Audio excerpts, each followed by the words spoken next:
விழுப்புரம் மாவட்டம் செஞ்சி அருகே மழை வெள்ளத்தில் சிக்கிய மூதாட்டியை பேரிடர் குழுவினர் மீட்டனர். அந்த காட்சிகளை முதலில் பார்க்கலாம்.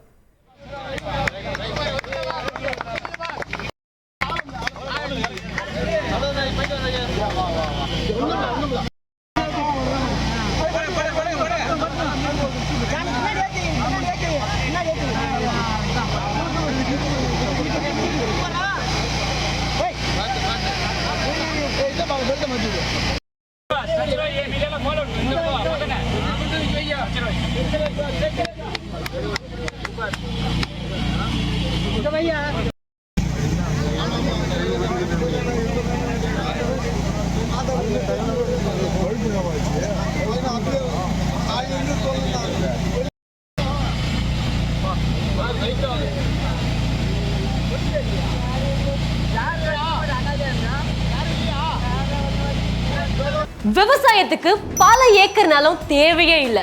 10க்கு 10 ரூமே போதும், பல லட்சம் கேரண்டி. எப்படின்னு தெரிஞ்சுக்கணுமா?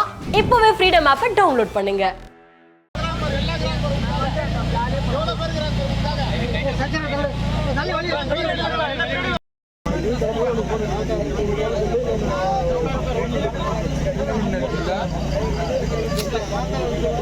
தொடர்ந்து கூடுதல் விவரங்களை எமது செய்தியாளர் பூமிநாதனிடம் கேட்கலாம். பூமிநாதன், வணக்கம். செஞ்சி பகுதியில் எந்த அளவுக்கு மோசமான சூழல் நிலவுது அப்படின்றத நம்ம திரையில பார்த்து கொண்டிருக்கிறோம். இந்த காட்சியை மீட்கப்பட்ட மூதாட்டி தற்பொழுது எங்கு தங்க வைக்கப்பட்டிருக்கிறார்? அவரை மாதிரி இன்னும் எத்தனை பேர் அங்கு வந்து சிக்கியிருக்கிறார்கள்? அவர்களை மீட்பதற்கு என்னென்ன பணிகள் முன்னெடுக்கப்பட்டிருக்கின்றன?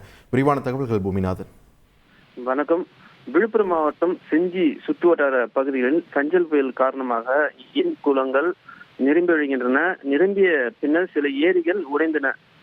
செஞ்சி அடுத்த சத்தியமங்கலம் அருகே பாக்கம், தடாகம் போன்ற ஏரிகள் உடைந்ததால் வராக நதியில் வெள்ளப்பெருக்கு ஏற்பட்டது. இதன் காரணமாக சத்தியமங்கலம் பகுதியில் மூதாட்டி ராஜேஸ்வரி வீட்டில் மாட்டிக்கொண்டார். மேலும் நேற்று இரவு தேசிய நெடுஞ்சாலையில் உள்ள பாலத்தின் மேலும் தண்ணீர் போனதால் போக்குவரத்து பாதிப்பும் ஏற்பட்டது.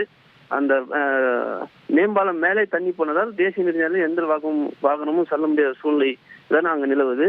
மூதாட்டியை மீட்க செஞ்சி தீயணைப்பு துறையினர் நேற்று இரவு மீண்டும் பலனளிக்காததால் பாண்டிச்சேரியில் மீட்பு பணியில் இருந்த தேசிய பேரிடர் மேலாண்மை குழு 59 பேர் விரைந்து வந்து தண்ணீரில் சிக்கிக்கொண்ட ராஜேஸ்வரியை நள்ளிரவு 2 மணி அளவில் மீட்டு அரசு மருத்துவமனைக்கு அனுப்பி வைத்தனர்.